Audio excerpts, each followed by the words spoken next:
আসসালামু আলাইকুম এভরিওয়ান। বাবার মৃত্যু গল্পের ৯ নম্বর পার্ট। তো চলো বেশি কথা না বলে গল্প শুরু করা যাক। পুরনো একটা বাড়ি দেখে বোঝা যাচ্ছে বেশ কয়েক বছর ধরে কেউ থাকে না এই বাড়িতে। গাছের পাতার কয়েক ধাপের স্তর পড়ে আছে উঠোনে। বাড়ির চারপাশে গাছগাছালি, সব মিলিয়ে একটা ভূতের পরিবেশ। আমি বললাম, গালিব তুই শিওর এই বাড়িটাই? গালিব বলল, এসআই তো এই বাড়ির কথাই বলল।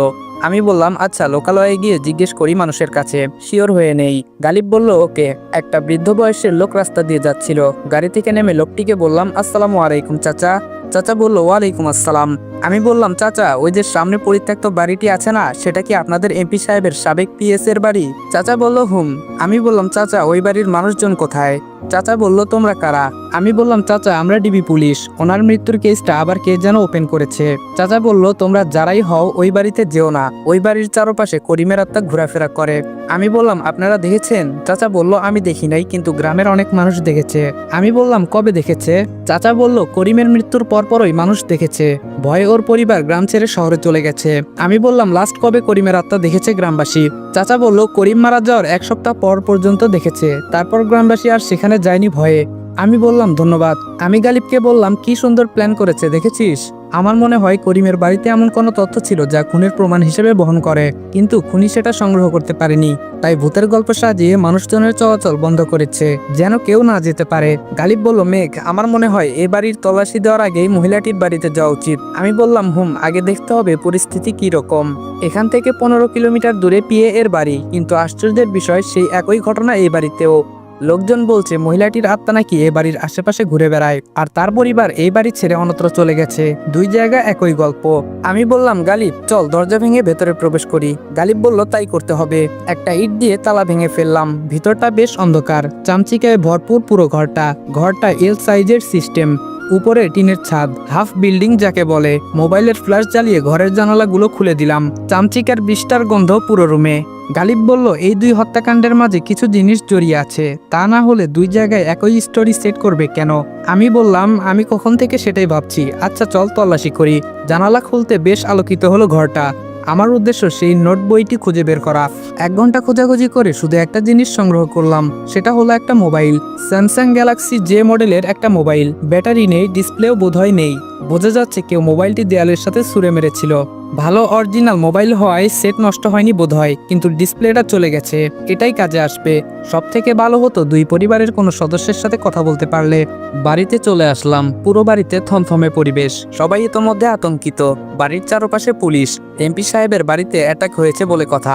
হ্যালো বন্ধুরা, আপনি কি বোর হচ্ছেন, কিছু মজা করতে চান? তাহলে আজ আমি 1xBet নামের একটি অ্যাপ সম্পর্কে কথা বলতে চাই, যেটি সবচেয়ে বিশ্বস্ত বুকমেকার। এখানে মজা করার পাশাপাশি রয়েছে পুরস্কার জেতার সম্ভাবনা। এখানে সমস্ত লাইভ ম্যাচের ফলাফল এবং ম্যাচটি লাইভ দেখতে পারবেন। আপনি স্কোরের ভবিষ্যৎবাণী করে বাজি ধরতে পারেন, যেমন কোন দল জিতবে, কত রান করবে ইত্যাদি। এবং BMW গাড়ি, আইফোন, ল্যাপটপ আরো অনেক কিছু পুরস্কার জেতার সুযোগ রয়েছে। আর হ্যাঁ, বিখ্যাত পিএসজি ও সিরিয়া এখানের স্পন্সর, তাই অবিশ্বাসের কোনো কথাই আসে না। এখানে ক্রাশ ও নতুন চিকেন রোড গেম সহ আরো বিভিন্ন ধরনের গেম রয়েছে, যেগুলো খেলে রয়েছে সহজেই টাকা জেতার সম্ভাবনা। আর রেজিস্ট্রেশন করার সময় আমার প্রচার কোড অনফায়ার ব্যবহার করে প্রথমবার জমাতে পান 12,000 টাকা পর্যন্ত ও ফ্রি স্পিন। আপনি সহজেই পেটিএম, ব্যাংক, বিকাশ, নগদ, রকেট এবং অন্যান্য সহজ পদ্ধতির মাধ্যমে আপনার জেতা টাকা তুলতে পারবেন। তাহলে আর দেরি কিসের? পিন কমেন্টের লিঙ্ক থেকে অথবা গুগলে 1xBet সার্চ করে আমার দেওয়া প্রোমো কোড অনফায়ার ব্যবহার করে রেজিস্ট্রেশন করুন এবং বোনাস পান। প্রমাকে মেসেজ দিলাম আমার সাথে ইমিডিয়েটলি ছাদে দেখা করতে। সে অলরেডি আসতেছে।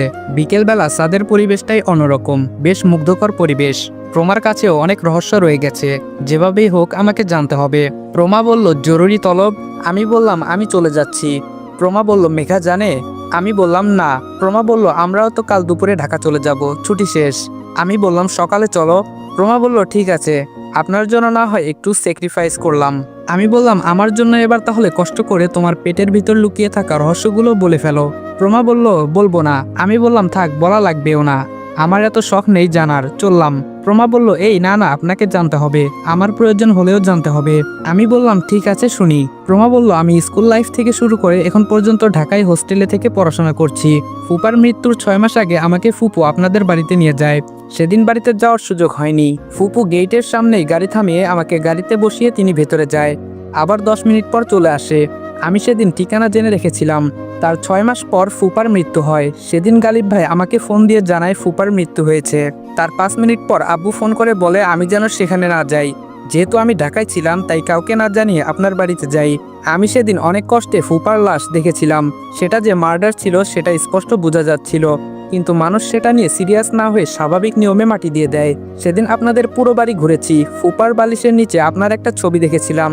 তারপর আমি ছবিটা নিয়ে চলে আসি, কিন্তু আপনার সাথে কন্ট্যাক্ট করার মতো কিছুই পাচ্ছিলাম না। তারপর মেঘ চৌধুরী দিয়ে ফেসবুকে সার্চ করি, কত হাজার মেঘ এসেছে, কিন্তু আপনাকে খুঁজে পেলাম না। তারপর একদিন আমাদের কলেজে একটা অনুষ্ঠানে আপনার সায়েন্টিস্ট বন্ধু আনাস স্যার আসে। তখনও জানতাম না সে আপনার বন্ধু। আমরা অনলাইনে ক্লাস করার জন্য তার ফেসবুক পেজ সংগ্রহ করি। তার পেজের কভার ফটোতে তার ছবির সাথে আপনার ছবি দেখে চমকে গিয়েছিলাম। তারপর ওনার সাথে পার্সোনালি কথা বলি, আপনার সম্পর্কে জানি। তিনিও আমার থেকে আমাদের বাড়ির সম্পর্কে তথ্য নিতেন। আমি বললাম, এটা তাহলে কথা, তাই তো বলি আনাস এত কিছু কিভাবে জানে। আচ্ছা ঠিক আছে, তুমি এখন যাও। প্রমা বলল, কিছু শেষ হয়নি, আমি আপনার বন্ধুকে পছন্দ করি, কিন্তু বলার মতো এক বিন্দু সাহস পাচ্ছি না। আমি বললাম, ও তোমার থেকে বয়সে বড়। প্রমা বলল, ওহ, আপনি যে মেঘার সাথে প্রেম করেন সে তো আমার সমবয়সী, আর আপনিও তো আপনার বন্ধুর সমবয়সী। আমি বললাম, দেখো আমার বেলায় আলাদা। প্রমা বলল, এখন নিজের বেলায় আলাদা, আপনি হেল্প করবেন কিনা বলেন, না হয় আমি ফুপিকে বলে দিব। আমি বললাম, এই না না, আমি করব। প্রমা বলল, মনে থাকে যেন। আমি বললাম, ওকে। প্রমা চলে গেল। আমি বড় করে একটা দীর্ঘ নিঃশ্বাস ছাড়লাম। মিরাক্কেল বশত কত কিছু হতে পারে। প্রমার কাহিনী তো আরো অদ্ভুত, কিন্তু চিন্তার বিষয় হলো আম্মু আব্বুর মৃত্যুর 6 মাস আগেও একবার গিয়েছিল আমাদের বাড়িতে। কেন গিয়েছিল সেটা জানতে পারলেই হলো। আগে ঢাকায় যাই, তাহলে কিছু হলেও জানতে পারবো। প্রমার সামনের সিটে বসে আছে, আমি আর মেঘা এক সিটে। গালিবকে সাথে নেইনি, কারণ ওই দিকটাও দেখার প্রয়োজন আছে। আবার সে নববিবাহিত। তরিকের সময় দিক, তন্ময়কে দিয়ে এসেছি অভিনয় করতে। মেঘা বলল, পরশু থেকে এক্সাম শুরু হবে, 1 মাস পর্যন্ত চলবে। আমি বললাম, ভালো তো। মেঘা বলল, ভালো না ছাই, ভাইয়া বলেছে পরীক্ষার পরপরই বিয়ের কাজ শেষ করবে। আমি বললাম, বুড়োর কি আর তর সইছে না? মেঘা বলল, কি জানি, বেটা বুইরা কালে ভীমরতি ধরেছে বিয়ে করার জন্য। আমি বললাম, বিয়ের দাওয়াত দিও। মেঘা বলল, এই কিছুদিনের মধ্যে কিছু না করতে পারলে অবশ্য সেটাই করতে হবে। আমি বললাম, মোবাইলে দাওয়াত গ্রহণযোগ্য নয়, কার্ডে দিতে হবে। মেঘা বলল, খুব শখ বিয়ে খাওয়ার? আমি বললাম, হুম। আমাকে দেখে হারুন চাচা চমকে উঠল। এত বছর পর বাড়িতে পা রেখেছি, চমকে যাওয়ারই কথা। আমি আমেরিকা থেকে বাড়ি আসিনি, খুলনার উদ্দেশ্যেই বাস ধরেছিলাম।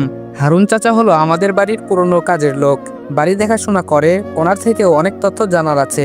আরেকটু দূরে যেতে চাচিকে দেখতে পেলাম, একটা ছোট বাচ্চাকে খাবার খাওয়াচ্ছে। যদিও তিনি আপন চাচি নন। আমাদের গ্রামের বাড়ির অতি দরিদ্র একজন লোক খালিদ কাকা। গ্রামের বাড়িতে জীবনে একবার গিয়েছি, তাও 6-7 বছর আগে। সেখানে তার সাথে পরিচয়। আব্বুর মৃত্যুর পর ওনাকে এই বাড়িতে পার্মানেন্ট থাকতে বলেছিলাম। আব্বুর রুম আর আমার রুম ছাড়া বাকিগুলো ব্যবহার করার অনুমতি দিয়েছিলাম, কেননা আব্বুর রুমের রহস্য আমার জানা অতি প্রয়োজনীয়। চাচি গ্রামের মেয়ে হলেও বাড়িটা বেশ গুছিয়ে রেখেছে। খালিদ চাচার বয়স বেশি না, আমার থেকে 7-8 বছরের বড় হবে। আমি বললাম, কেমন আছেন চাচি? চাচি বলল, আপনি? আমি বললাম, কেন আসতে পারি না? চাচি বলল, কি যে কন, কেমন আছেন? আমি বললাম, ভালো। খালিদ চাচা কই? চাচি বলল, বাগানে পানি দেয় মনে হয়। আমি বললাম, আমার রুমটা একটু গুছিয়ে দেন কষ্ট করে। আমি বসলাম এখানে। অনেকদিন পর বাড়িতে পা রেখে মনটা একটু অন্যরকম হয়ে গেল। শৈশবের স্মৃতিগুলো মনের মাঝে হানা দিচ্ছে। মনে হচ্ছে সেদিনের ঘটনা, কিন্তু এক যুগেরও কত বেশি সময় কেটে গেছে। মনে হচ্ছে বাবা আমার পাশের সোফায় বসে আমার দিকে তাকিয়ে আছে চাতক পাখির মতো। আমার মুখ থেকে যদি একটু মায়াবী কণ্ঠে আব্বু ডাকটা শুনে। কিন্তু আমি সেদিন কত কঠিন ছিলাম, শান্ত গলায় বাবার সাথে কথা বলিনি। আজকে হারিয়ে যাওয়ার পর মনে হচ্ছে কত বড় ভুল করেছি আমি। বাবা আমার খারাপ কোনোদিন চায়নি, আমার ভালোই চেয়েছিল। খালিদ চাচাও ইতোমধ্যে খবর পেয়েছে আমি এসেছি।